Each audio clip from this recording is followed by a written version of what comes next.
మతం మార్చుకున్నావు అంటే తల్లిదండ్రులను మార్చినంత మహాపాపం కింద లెక్కది. మన దైవం మీద మనకి నమ్మకం లేదా? ఇంత శక్తిమంతులైన దేవుళ్ళు 30 మంది మన దగ్గరే ఉండగా ఇంకో మతంలోకి మారాల్సిన కర్మ మనకేమిటండి? దౌర్భాగ్యం, దారిద్ర్యం తప్ప. వాళ్ళ పల్లెటూళ్ళు మొత్తం నేను కృష్ణా, గోదావరి, ఉభయ గోదావరి జిల్లాలు చూసి చెబుతున్నానమ్మా. చాప కింద నీరుల పరమతాల వాళ్ళు ప్రవేశిస్తున్నారు. మహిళలకి నమస్కారం పెట్టి కోరుతున్నా, అడ్డుకోండి, మత మార్పిడిని అడ్డుకోండి ఖచ్చితంగా. హిందుత్వం నిలబడాలి. ఏం చేసినా అడ్డుకోవలసిందే. మత స్వేచ్ఛ అంటారు, స్వేచ్ఛ కాదండి, ప్రలోభాలు పెట్టి లాగేస్తారు.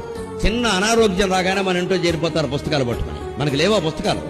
మన దేవుడు బలకరా? దేవుడు వాళ్ళకి ఏమైనా సొంతమా? కాస్త ఎవరో బలహీన ప్రాణి ఉంటారు అక్కడ, అనారోగ్యం కదా అని మనం ఏం అనలేము. వెంటనే 3 రోజుల్లో మారిపోతుంది పరిస్థితి. అలా చెప్తారండి ప్రయత్నం. 90 ఏళ్ళ ఆవిడ మీద ప్రయోగాలు జరిగాయి. నాలాంటి వాటి ఇంట్లో అంటే మీ ఇంట్లో జరగవండి.